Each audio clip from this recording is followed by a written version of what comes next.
Je lis du livre de Daniel, chapitre 3, au verset 23, ce qui suit. Quant aux trois hommes en question, Shadrach, Meshach et Abednego, ils tombèrent ligotés au milieu de la fournaise ardente. Prions. Notre Seigneur et notre Dieu, nous continuons de découvrir cette magnifique histoire qui nous rapporte comment celles et ceux qui se fient, qui placent leur confiance en toi, n'ont rien à craindre. Cet esprit continue de nous éclairer, nous conduire, nous t'en prions, au nom de Jésus pour ta gloire éternelle. Amen. Rappelle-toi, nous avons vu que les gros costauds, les forts qui se moquaient de autres qui n'étaient pas si imposants physiquement, lorsqu'ils jetèrent, lorsqu'ils lâchèrent prise, on va dire ça comme cela, en envoyant Shadrach, Meshach et Abednego au milieu de la fournaise. Pourquoi au milieu de la fournaise? Parce que, premièrement, c'était l'ordre donné par le roi. Il était hors de question de le déposer à l'entrée de la fournaise, parce que le feu pourrait brûler rapidement les liens et il pourrait sortir et s'enfuir. Pour être sûr qu'ils soient bien grillés, il fallait les envoyer au milieu de la fournaise. Ces gros costauds avancèrent. Mais comme la chaleur était énorme, à certains moments, ils reculaient. Et le roi leur disait, avancez! Ils n'avaient pas le choix.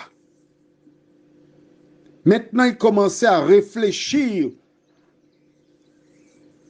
aux propos qu'ils tinrent aux autres petits malheureux qui physiquement ne pouvaient pas soulever Shadrach, Meshach et Abednego. Ils pensaient qu'en les jetant dans le feu, ils seraient des héros. Ils pourraient raconter l'histoire. Mais là, ils transpiraient déjà grosse côte. Et lorsqu'ils envoyèrent, comme le lancer du marteau, le poids, Shadrach, Meshach et Abednego, nous avons vu, ils sont tombés. La fumée s'échappait de leur corps. Mort. Les gens savaient que le feu était de bonne qualité. Shadrach, Meshach et Abednego sont tombés au milieu de la fournaise, dans le centre. Or, il se trouve que le centre qui permet de nous relier à Dieu, c'est Jésus de Nazareth. Ils sont tombés, c'est ce qu'ils ont vu. Mais je puis te dire que lorsqu'ils arrivèrent, ils trouvèrent que le sol était spongieux. En un instant, ils réalisèrent qu'ils n'ont pas eu mal. Ne lis pas la suite de l'histoire, tu te connais déjà. Attends-moi, hein? Tu as entendu? Ne lis pas la suite de l'histoire. Bien. Ils sont au milieu. Le roi Nebuchadnezzar, le grand, il regarde avec une certaine satisfaction. Ceux qui ont trahi, rapporté, sont contents parce que Shadrach, Meshach et Abednego, qui avaient des postes à responsabilité, n'étant plus, ce sera nous serons à ces postes-là. Nous sommes débarrassés de concurrents. Vois-tu, tu vas rapporter au patron des choses sur ta collègue ou ton collègue. Parce que tu veux prendre son poste. Mais laisse-moi te dire une chose. Ne lis pas la suite de l'histoire. Hein? Quand tu fais du tort pour détruire quelqu'un, c'est comme le boomerang. Ça revient sur toi. Les dignitaires sont satisfaits. Des hommes, pas beaucoup, mais beaucoup de femmes portent la main sur la bouche. Ces hommes sont morts.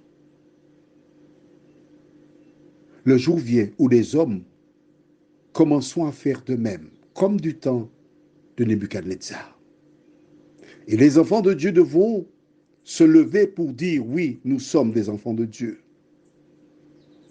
Si c'était ton cas, que ferais-tu? Prions. Notre Seigneur et notre Dieu, combien nous te sommes reconnaissants pour ta parole. Shadrach, Meshach et Abednego sont tombés au milieu de la fournaise ardente.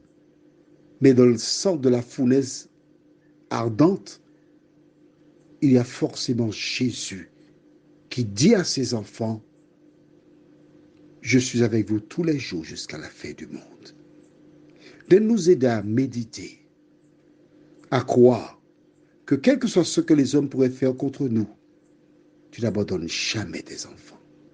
Merci pour ton amour, ta grâce. Au nom de Jésus et pour ta gloire éternelle. Amen. Je te souhaite tout ce qu'il y a de meilleur.